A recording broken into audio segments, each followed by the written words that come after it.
नमस्कार दोस्तों, मैं कोमल और आप देख रहे हैं इनसाइडर लाइव। स्वागत है आपका बेनीपट्टी विधानसभा की कहानी में। मधुबनी जिले का यह इलाका सिर्फ राजनीति नहीं बल्कि अपनी संस्कृति और संघर्ष के लिए भी जाना जाता है। आज हम 1957 से लेकर 2020 तक के चुनावी सफर को देखेंगे। बेनीपट्टी विधानसभा मधुबनी जिले का अहम गढ़ है, जहां राजनीति की हवा कभी कांग्रेस की ओर बढ़ती है तो कभी कम्युनिस्टों की ओर। यहां का हर चुनाव बिहार की राजनीति की नब्ज दिखाता है। 1957 में इस सीट पर पहली बार चुनाव हुआ। कांग्रेस के छोटे प्रसाद सिंह ने जीत दर्ज की और शुरुआत से ही कांग्रेस की पकड़ मजबूत होती दिखी, लेकिन जनता ने जल्दी ही बदलाव की चाह दिखाई। 1962, 1967 और 1972 और 1977 में ये साल रहे सीपीआई के नाम। तेज नारायण झा ने लगातार 4 बार जीत हासिल की। सोचिए, 4 चुनाव तक किसी और पार्टी को मौका ही नहीं मिला। 1969 में हालांकि एसएसपी के वैद्यनाथ झा ने एक बार और सीपीआई का सिलसिला तोड़ा। फिर सीपीआई की पकड़ लंबे समय तक कायम रही। 1980, 1985 और 1990 3 बार चुनाव लगातार कांग्रेस के योगेश्वर झा ने यहां जीत दर्ज की। बेनीपट्टी में कांग्रेस का झंडा फिर से ऊंचा हुआ और इस दौर में कांग्रेस का जादू पूरे बिहार में फिर से दिखा।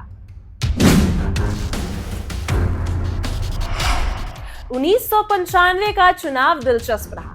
इस बार न कांग्रेस न सीपीआई बल्कि शालिग्राम यादव ने स्वतंत्र उम्मीदवार के रूप में जीत दर्ज की। जनता ने बता दिया कि अगर उम्मीदवार भरोसेमंद हो तो पार्टी का नाम मायने नहीं रखता। समय के साथ नए खिलाड़ी मैदान में उतरे। 2010 में भाजपा के विनोद नारायण झा ने जीत दर्ज की। उन्होंने लोजपा के महेश चंद्र सिंह को हराकर बेनीपट्टी में भाजपा की पकड़ बनाई। ये वो दौर था जब पूरे बिहार में एनडीए का सितारा बुलंद था। 2015 में कांग्रेस ने वापसी की कोशिश की। भावना झा ने भाजपा के विनोद नारायण झा को कांटे की टक्कर से हरा दिया, लेकिन कांग्रेस को मिले थे 55,978 वोट मिले, जबकि भाजपा को 51,244। यह जीत कांग्रेस के लिए बड़ी राहत थी और महिला उम्मीदवार के रूप में भावना झा का कद बड़ा हो गया। 2020 में फिर पलड़ा भाजपा के पक्ष में गया। विनोद नारायण झा ने भावना झा को 32,652 वोटों से भारी अंतर से हराया। वहीं विनोद नारायण को 78,862 वोट मिले, जबकि भावना झा को 46,210 पर ही संतोष करना पड़ा।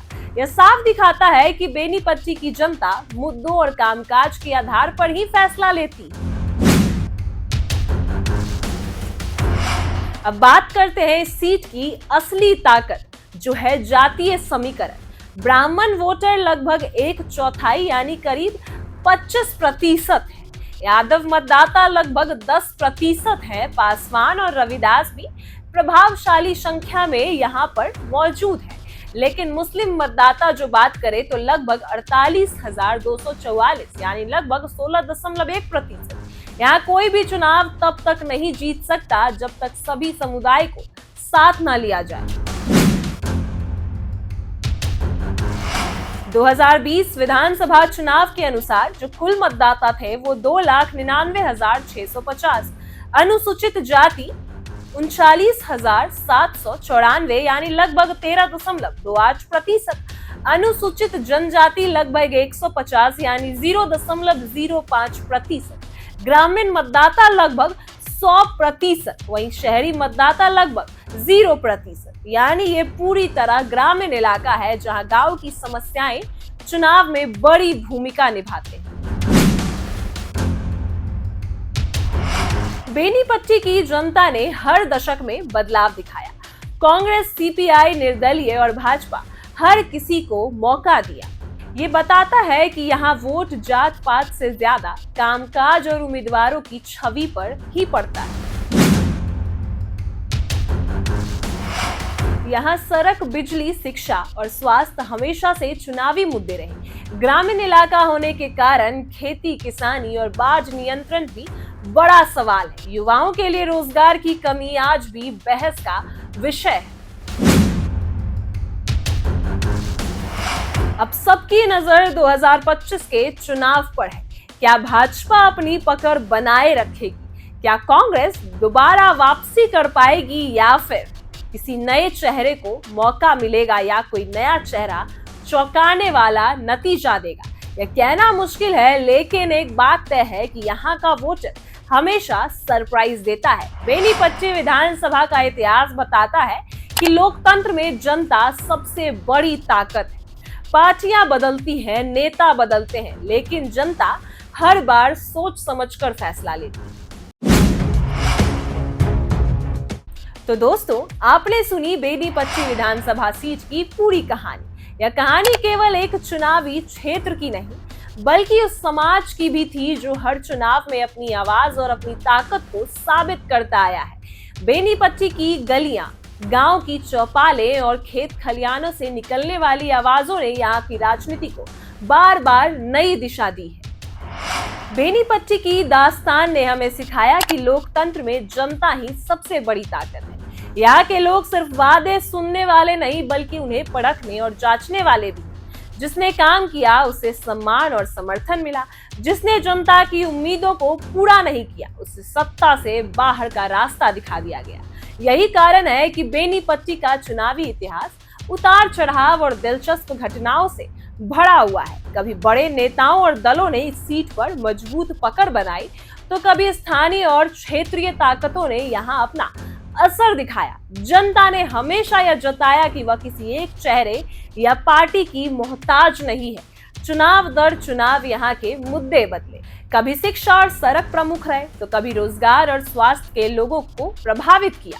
महिलाओं ने सुरक्षा और सम्मान की आवाजें उठाई, तो युवाओं ने बेहतर भविष्य की उम्मीदों के साथ वोट दिया। यही बदलाव इस सीट को राजनीति के और जीवंत उदाहरण बनाते जा रहे हैं। लेकिन दोस्तों, यह तो सिर्फ बेनीपट्टी की दास्तान थी। बिहार की राजनीति का सफर बहुत बड़ा है और हर विधानसभा सीट की अपनी अलग कहानी है। हर सीट की अपनी सामाजिक संरचना, अपनी चुनौतियां और अपने राजनीतिक समीकरण भी है। तो इसी कड़ी में अब हमारी अगली मंजिल है खजौली विधानसभा सीट। अगली बार हम आपको वहां की कहानी सुनाएंगे और विश्वास मानिए, ये कहानी भी किसी फिल्म की पटकथा से कम नहीं होगी, क्योंकि खजौली विधानसभा सीट मिथिला क्षेत्र की उस धरती पर स्थित है जो सांस्कृतिक और सामाजिक दृष्टि से बेहद खास मानी जाती है। यहाँ की राजनीति हमेशा चर्चाओं में रही, क्योंकि जनता का फैसला कई बार अप्रत्याशित परिणाम लेकर आया। तो कभी यहाँ बड़े दलों का दबदबा रहा, तो कभी जनता ने पूरी तरह से समीकरण बदल डाले। अगले एपिसोड में हम आपको बताएंगे कि खजौली विधानसभा का चुनावी इतिहास कैसा रहा, किन नेताओं ने लंबे समय तक यहाँ प्रभाव बनाए रखा, कब जनता ने सत्ता परिवर्तन का मन बनाया और किन मुद्दों ने यहाँ की राजनीति को सबसे ज्यादा प्रभावित किया। हम यह भी जानेंगे कि यहाँ के किसान, युवा और महिलाएं किस तरह अपनी अपनी प्राथमिकताओं को लेकर चुनाव में भागीदारी करते आए। खजौली की कहानी ने हम केवल चुनावी आंकड़े नहीं सुनेंगे, बल्कि उस समाज की झलक भी दिखाएंगे जो अपने परंपरा और संस्कृति के साथ साथ अपने आधुनिक की ओर बढ़ता रहा है। यहाँ के मेले ठेले, लोकगीत और त्योहार राजनीति को एक मानवीय रूप देते हैं। यही वजह है कि यहाँ की राजनीति केवल वोट और सीटों की गिनती तक सीमित नहीं रहती, बल्कि लोगों की भावनाओं और आकांक्षाओं को भी व्यक्त करती है। तो दोस्तों, अगर बेनीपट्टी की दास्तान ने आपको प्रभावित किया है, तो यकीन मानिए कि खजौली की कहानी भी आपको उतनी ही दिलचस्प और जानकारीपूर्ण लगेगी। हम यहाँ की राजनीति, इतिहास और समाज की परतों को आपके सामने खोलकर रखेंगे। इसलिए आपसे एक छोटा सा निवेदन है, अगर आपको हमारा यह प्रयास अच्छा लग रहा हो तो चैनल को जरूर सब्सक्राइब कीजिए, वीडियो को लाइक और शेयर कीजिए और हमें कमेंट करके बताइए कि बेनीपट्टी की कहानी का कौन सा पहलू आपको सबसे अधिक पसंद आया। क्योंकि आपकी राय हमारे लिए बेहद महत्वपूर्ण है और हमें आगे और मेहनत करने की प्रेरणा भी देती है। तो मिलते हैं अगले वीडियो में खजौली विधानसभा सीट की पूरी कहानी के साथ। तब तक देखते रहिए, सुनते रहिए और जुड़े रहिए हमारे साथ।